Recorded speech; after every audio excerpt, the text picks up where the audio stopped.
All right, well, I'm here with Steve Nord. How are you doing today? I'm doing well. How about yourself? Good. Well, thank you for joining us here since the AI week. Tell me a little bit about what drives you. Sure. I have an interesting background. So, graduated undergrad with statistics, went to actuarial world, and loved the math and the rigorous part of that, but missed kind of the creative part. And so, went into software development after doing a little bit of traveling and kind of soul searching. After that, my mentor was like, if you like stats and you like software, you might really like machine learning. And that was definitely the case. COVID came around and that kind of just opened the doors for a lot of studying. And so really from there, just decided that when I'm doing all this online studying, I might as well get a master's degree. And that was an excellent decision. I really realized that I love machine learning and AI. I think it opens a lot of opportunities. I was telling someone recently, I feel like machine learning and AI is really, a lot of times when I explain to people who don't have the technical background, it's kind of like raising a child. There are really three aspects of machine learning. So there's supervised, unsupervised, and reinforcement learning. Supervised is just labeling data. So it's kind of like when I take my son to the zoo, I'm like, there's a tiger, there's a lion, there's a bear. And he's gonna kind of label it along the way. Then there's unsupervised. He's gonna start recognizing that, oh, like the lion and the tiger kind of look alike, but the penguin that's very different. So he's kind of clumping together. So he's kind of clustering them. And then you have reinforcement learning, which is an area that I think is really underexplored, but I think is going to drive the most impact in the future. You're trying to optimize something. So you look at like a state and you're just trying to optimize like what its outcome is. It's been used a lot in gameplay. Chess was one of them. We used it for Go. And so they look at the screenshot of like where a board is sitting and they want to optimize its probability of winning. And Boston Dynamics has recently done a lot of work with this. And training the robotics to sort of balance. The idea is of how do you get it to optimize its movement. And so that's kind of like we do subconsciously, is we're trying to optimize like something, but we don't really like think about it much on a daily basis. Maybe I do because I like numbers. So it's kind of like, I look at the world kind of like the Matrix and see numbers trickling down the wall. So I just think AI is kind of my passion because I think it parallels human thinking. And I think that's really interesting. Okay. What does authenticity mean to you in this digital world? Authenticity, that's an interesting question. I just think it's a matter of trying to stay true to yourself. My former CTO just posted something about using ChatGPT, but making sure that it's still speaking your voice and not like ChatGPT's voice.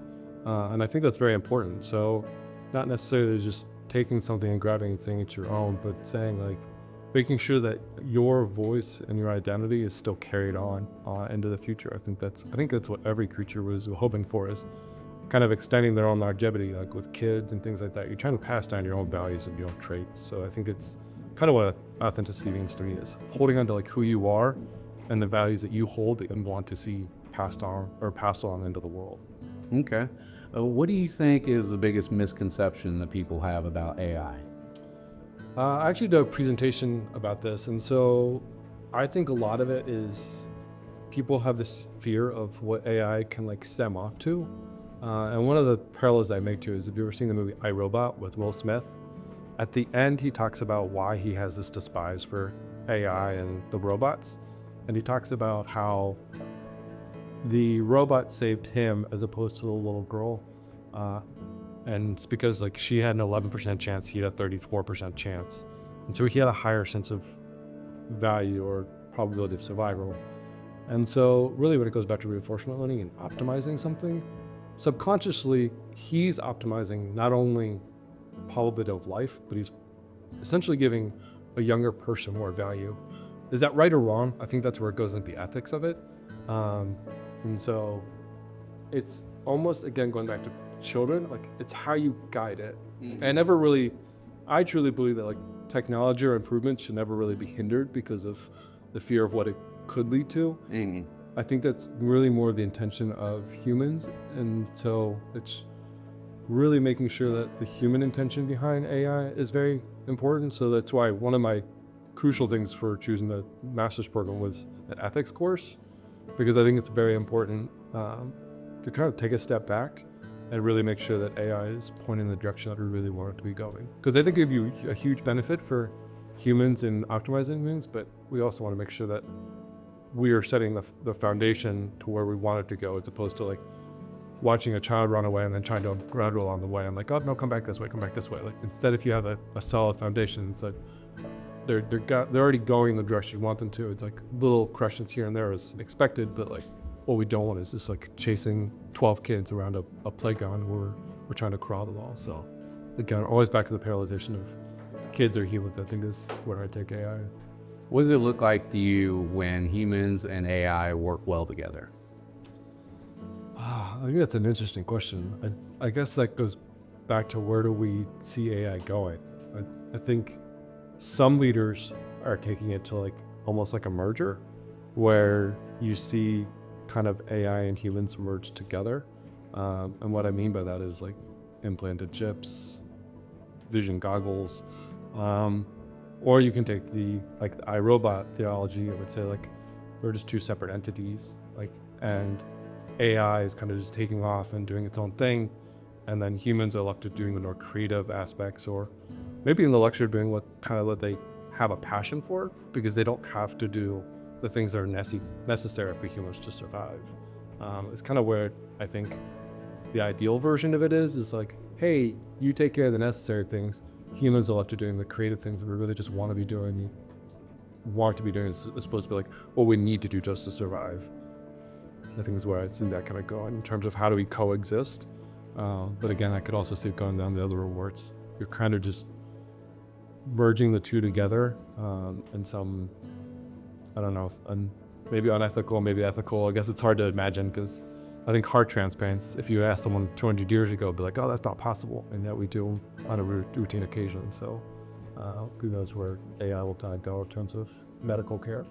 Okay. And what do you think the next generation of brand storytelling looks like? I think that goes back to authenticity, is like making sure that it's true to like what you want it to be saying and what you want it to be doing for you.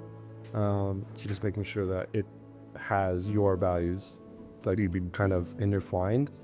So that it's helping in the way that you want it to be without just saying like, oh, do this for me, do my branding for me. So I think that's where I see branding going. Is being really careful with making sure that your voice is still the one that you want it to be portraying into the world. Okay. And what's your superpower, the thing that AI cannot replace? Well, no, I think I'm almost on the firm belief that AI can almost do anything humans can do. I think they're looking to make them surpass. So I think what is it that makes us human? I think it's just the creativity and the enjoyment of life. I think it's a matter of, I think the value that I want to instill into AI is having this care for all things collectively, not only just humans, but knowing that the universe kind of works in parallel, and making sure that it doesn't disconnect that. So I think passion is probably one of those, but I also believe that you can kind of, again, going back to the optimization, I think you can kind of tweak that into saying like, my passion is in this direction. So we can kind of intertwine that a little bit. So I think that connection can be kind of mimicked as well. I don't know. I guess I'm maybe the minority where I feel like AI could really do a lot of things. I think that's why some leaders want to do some sort of merger, just so it kind of optimizes the human impact in general. Yeah. Okay. Well, Steve, thank you so much for taking time to share with us at Cincy AI Week. Absolutely.